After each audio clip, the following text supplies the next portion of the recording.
Hello everyone. So a massive part of being a carpenter in this modern age is the tools that we have, and mostly now are power tools. Obviously there's a big place still for hand tools, and I advocate using them whenever I can, and it's good to have those, basic carpenter skills. But we can't ignore the fact that a massive part of being a carpenter in today's modern world is having power tools. So what I'm going to do is start doing a few more videos where I look at each of these tools and talk about them in a review type way. The tool that I'm going to talk about first is a little subcompact circular saw by Makita. It's called the DHS660. It's also known in other territories as the XSH04. It's what's called a subcompact tool. It runs off an 18-volt battery. It's got a 165mm blade in, and I've had it just over 12 months, so I'm going to just have a little talk about it. I also did one of my earlier videos where I compared the DHS660, which I'm about to talk about, to the DHS680. Very similar saws, both running the same size blade. Pretty much one was blade left and one was blade right. So there was something that I picked up on this DH660, which I thought might be a problem, but in fairness to it, it turns out it hasn't, and I'll talk about that as we get further into the video. So here it is. This is my little subcompact Makita. It's called the It's called the DHS660, and I think in America and other territories it's called the XSH04. This has been a great little tool. I'm really pleased I bought it. I'll talk you through a few of its features first, and then I'll talk you through why I like it so much. So straight off the bat, 165mm blade. We've got a pressed aluminium base, which is working really well. Plastic guard on there, which again hasn't been a problem. We've got a lever that locks and unlocks the base plate to angle that over. There's one on the front and there's one on the rear, which I really like. It keeps the plate, stops the plate from twisting. So it's super easy to undo and do up and adjust. There's also a positive stop at 45, and if you want to go past 45, you just flip this little lever over and it allows the saw to come over, I think, to about 46 or 47. I'll have to double check that. Pretty easy to change the blade. It's got a nice little blade lock function here that you just push in, and an onboard storage of the Allen key to undo that. What else are we looking at here? To adjust the depth of the saw, there's a simple little lever on the back here, which is pretty easy. I perhaps would have liked it if it was canted a bit further back, because when it's right up there, you kind of have to really fish in for it. So perhaps if it was canted a little bit further back, maybe I could adjust that actually on the nut. So maybe that's something I'll do, just take that nut off and turn it round a bit. But anyways, it's not a big deal. Super easy, nice smooth action.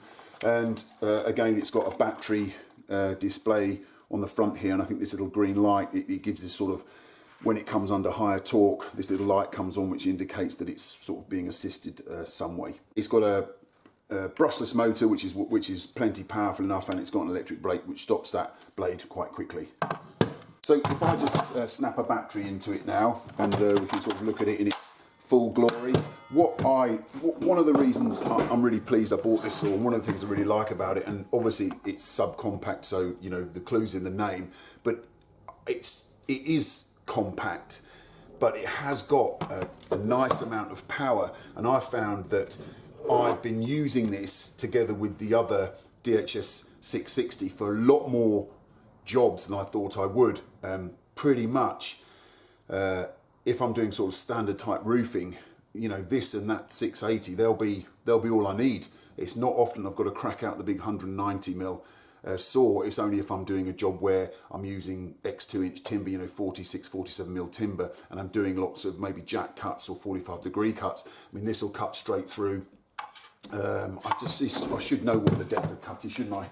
Doing a review on it. Let's have a look. Yeah, let's just measure that. Let's take that for a second. Let's have a look here.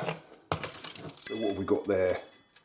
Yeah, we got just shy of 60mm, or 2 3/8 of an inch. So yes, plenty when we're cutting through sort of X2-inch stock. Again, I've just quickly look here that I'm going onto these through blades. I find they've got a very nice stable plate which sort of doesn't deflect when it comes under load, and also you get very generous tungsten carbide teeth, so you can get many sharpens out of this. So yeah, really happy with it, and because it is quite lightweight, it kind of just feels like a extension of your hand. It's really easy to sort of move around on site, so you don't tend to get a lot of fatigue. The other thing I found is I've got these 5 amp hour batteries that give me quite a good run time actually. I'm not, you know, they don't last all day, but I'm not certainly thinking, you know, I've only just put a fresh battery in it and I've got to change it again. So yeah, as I said, this really has become one of a pair of saws. This one, and I think I've got it here somewhere. I know we're not talking about that one, but this is the other one, the 680. So I've got one with a blade left and one with a blade right. And I've certainly, when I'm cutting, I think I did a video where I was cutting some hips in, which had splayed cuts in the bird's mouth, in the plumb cuts in the bird's mouth.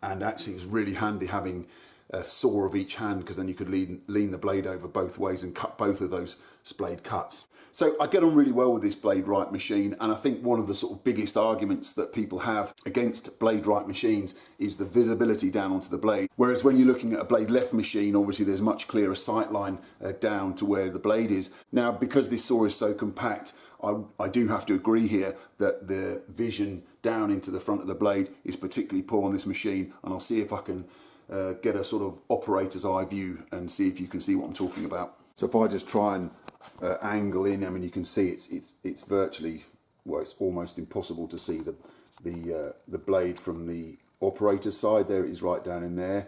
And again, I think because of the way they've made this so compact, you haven't got particularly any visibility down through there. Again, it doesn't bother me. That's possibly one of the downsides, depending on how you like your saws, of it being a blade right. I don't mind leaning over the saw to look at where your blade is. It's sort of natural that as you lean over to look at the blade on this side to sight it onto your work, what you end up doing is bringing the saw closer into your body. And basically, the closer you bring it into your body, the more sort of power and control you have. I mean, again, try using one of these at full arm's length, and then, you know, if you needed a bit more control and power, you know, you'd bring it close to your body.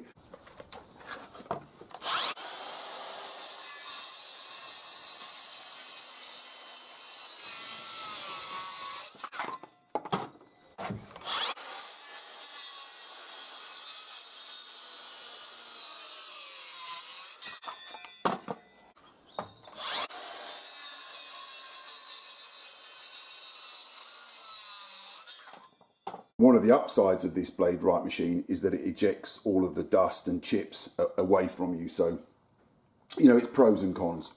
All in all, I'm really glad I bought this little saw. It's fitted really well into my sort of arsenal of tools. I do use it regularly. It's not one of those tools that, you know, I've bought and it doesn't get used that much. It really does. It gets brought out for most jobs. As I said, roofing, it's been really, really handy.